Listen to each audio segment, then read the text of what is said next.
Sutra 6. Questions and Answers. Question 1. Regarding human beings, what is more true? Like attracts like, or opposites attract each other? Let's consider both principles individually. The first one, like attracts like, means that a person attracts others who are similar to them. On the other hand, there is the principle that says opposite types of people attract one another. You may have heard of quotations such as, birds of a feather flock together. You may have heard of scientific principles of magnetism such as, like poles repel each other, opposite poles attract each other. Which one is right? Who attracts whom? Will like attract like, or will opposite attract one another? If both a man and a woman are interested in business, will they attract or repel each other? What if the man is interested in business while the woman wants to stay at home and be a homemaker? Will people with the same interests come together, or one with the opposite interests? This question at first seems quite baffling. The truth is that both of these principles are wrong when it comes to people. The fact is that people are attracted to each other when they are in sync or in harmony with one another. This is why sometimes you see people of similar thinking come together, and at other times, people of opposite thinking. While their desires may be different, they are in harmony with each other. Only those people who are in sync with you will come into your life.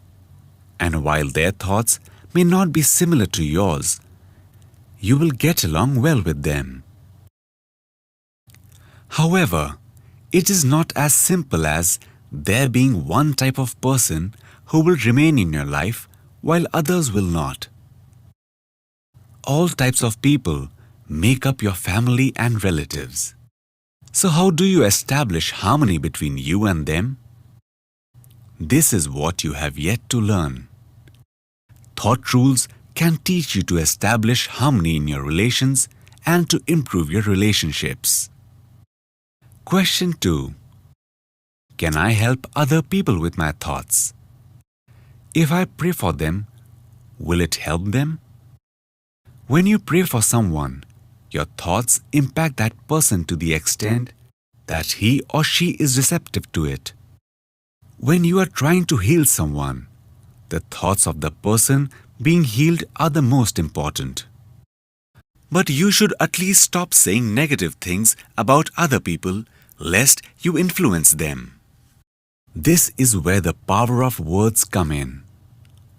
Be very careful with the words you say to yourself and to others. You unknowingly utter some negative sentences every day, and this depletes the power of your words. You can increase the power of your words by using positive sentences. Instead of saying "don't scream," you can say "speak softly." Instead of saying "don't stress over it," you can say "relax." Let us understand the power of words through an example. A man bought a little calf from the market. He put it on his shoulders and started walking back to his village. 3 swindlers saw him and made a plan to swindle him. The first swindler approached the man and said, "Why are you carrying a dog on your shoulders?" "This is not a dog, it is a calf," the man said.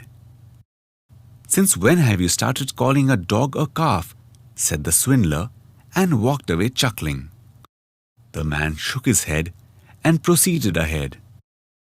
In a few minutes, he came across the second swindler, who said the same thing to him.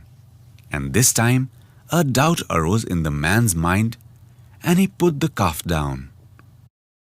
Then the third swindler came along and inquired about his dog. The man looked at his calf and then at the swindler and angrily screamed, "Yes, I have bought a dog to guard my house. Do you have a problem with that?" The con man secretly smiled and left. Now the man started thinking, "Have I actually been cheated into buying a dog instead of a calf? If my villagers come to know about this, they are going to ridicule me." Thinking thus, he let the calf go and quietly proceeded towards his home. The three swindlers laughed at the folly of the man and walked off with the calf. If we reflect on this story, we will gain an insight. The man was given the thought, "This is not a calf but a dog." He got this thought from three different people. When the first person told him, he didn't believe it. When the second person repeated it, he felt suspicious and put the calf down. When the third person reiterated the same, his thought turned into speech and he said, "Yes, I have bought a dog to guard my house." These words reinforced his thought. He began imagining how the villagers would laugh at him. The thought turned into action and he let the calf go, convinced that it was a dog. This is what exactly happens in our lives. The media, the advertisements, other people are all giving us a medley of thoughts. Thoughts are not just being given, but imposed on us in such a manner that we don't have any doubts about their reality. And as a result, we believe those thoughts to be true. Our words and our actions follow our thoughts. Once a teacher reprimanded a student and said, "You will never be able to achieve anything in your life." This thought got so deeply imprinted in his mind that before every task he undertook, he would think, "I won't be able to do this." And he couldn't do any work properly. Just one negative thought ruined his life. Can such a student ever succeed in life? He can, if someone teaches him that he can achieve whatever he wants to. This new thought can bring a revolutionary change in his life. If for any reason you are holding on to a negative thought, you must change it and make your life better. Question 3. This means that I not only need to choose my words carefully, but also pay attention to the words I say to myself? Is that correct? Absolutely. A wise person can determine what you are going to attract in your life just by listening to your words. He need not be an astrologer to be able to do that. Whatever words you utter from morning till night indicate what you have created in your thoughts. When a thought arises in your mind, its effect is demonstrated in your speech and strengthened by your emotions. And the creative laws of the universe, thought rules, will manifest it into your life. Choose your words carefully. Every positive word has its own special vibration, which endows you with health, love, success, and happiness. The vibration of negative words reduces your self-confidence and enhances fear and stress in your life. Negative emotions trigger hatred, envy, malice, and decrease your concentration and willpower. You should always use optimistic and inspirational words. When you harbor positive thoughts, your intellect functions openly. And when you harbor negative thoughts, your intellect shuts down. When you say, "I can't do this work," you put a full stop to your thinking. When you say, "Let me see how I can do this work," you are open to higher possibilities. This opens up new channels for you. And in the process, your mind grows and develops further. Speaking the untruth, lies, saps power from your words. while truth enhances it. Ban backbiting, blaming, criticism, abuses, and bad words from your life. Always utter words of blessings, well-being, progress, and prayer. Light the lamp of hope by being a happy thoughts reporter. Question 4. What do you mean by happy thoughts reporter? It means sow the seeds of positivity and hope in people's minds. Just a few encouraging words from you can become instrumental in bringing about happiness, success, or health in someone's life.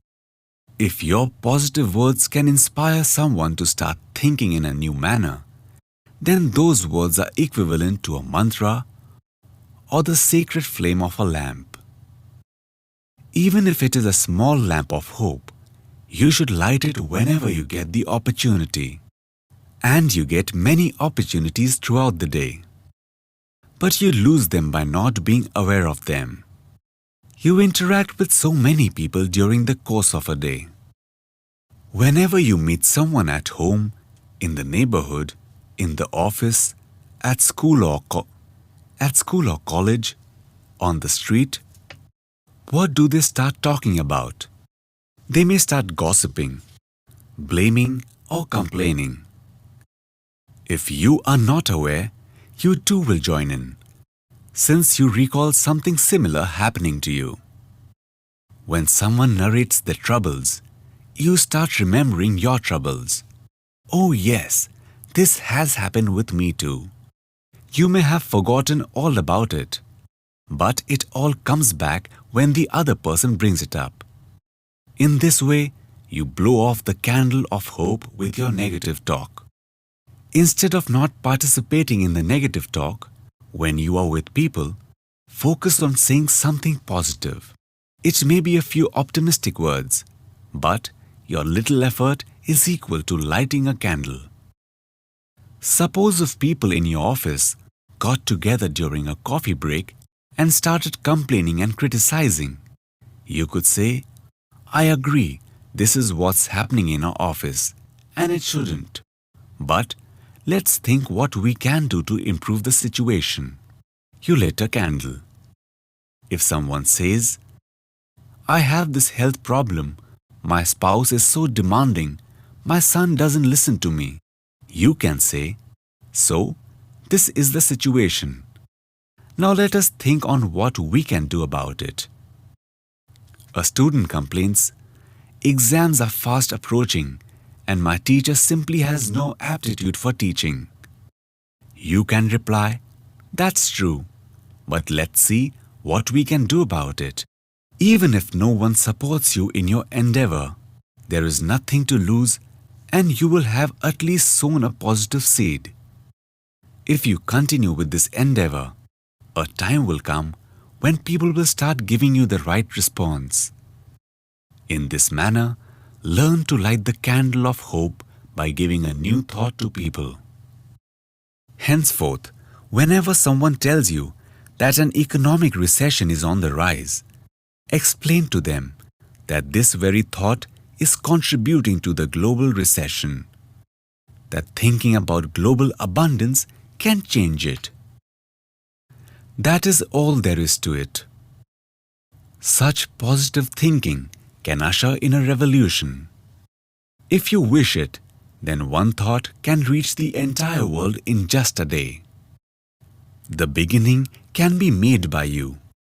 To whomever you give a positive thought, tell him or her to give that thought to others, who can in turn do the same, and in doing so, you become instrumental in making the world a better place. Question 5. I would love to have such positive people around me. But how do I surround myself with such people? That's easy.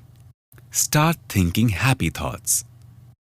You will start connecting with the positive people of the world and gain immense benefit. Choose what you want in your life and learn to use those kinds of thoughts.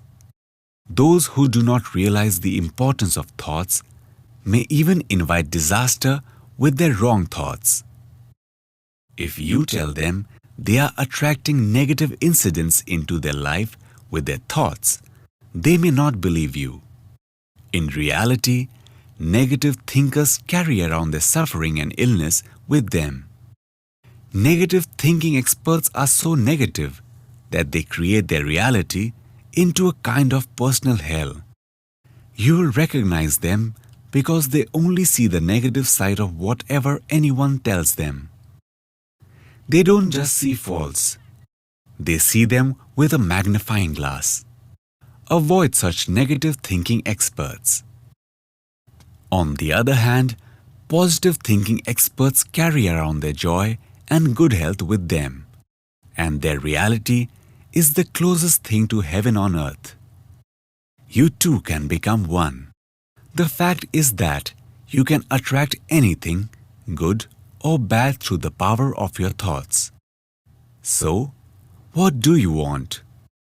Do you want to be surrounded by positive thinkers or negative thinkers?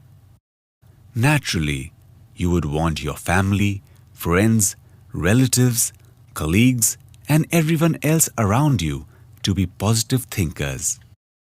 But if you want positive thinkers to surround you, then how would they want you to be? They would also want you to be a positive thinker. Remember this and communicate with positive thoughts in your mind.